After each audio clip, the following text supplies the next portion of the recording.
Allah. Ah. Korps Pengawal Revolusi Islam di Iran atau IRGC melakukan penyerangan di markas besar mata-mata milik Israel atau Mossad dengan rudal balistik yang ada di Erbil, Irak.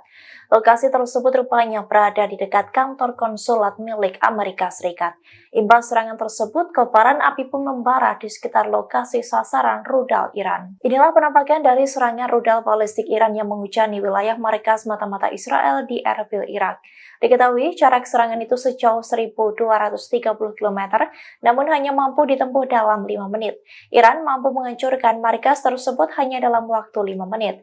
Imbas serangan itu, kobaran api pun membara di sekitar markas Mossad tersebut. IRGC mengklaim telah menargetkan 3 pangkalan Mossad di wilayah tersebut. Sementara itu dikutip dari Al-Mayadin, Iran menyerang markas mata-mata itu sebagai respons terhadap pembunuhan yang dilakukan entitas pendudukan Israel terhadap para pemimpin Garda Revolusi dan poros perlawanan.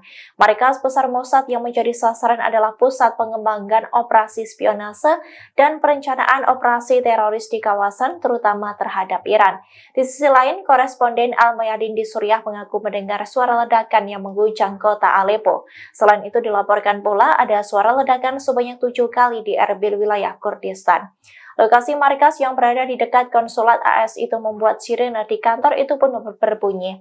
Para pejabat AS pun mengaku bahwa serangan itu tidak merusak fasilitas dan tidak ada korban jiwa di Amerika Serikat. Download Tribun X sekarang, menghadirkan lokal menjadi Indonesia.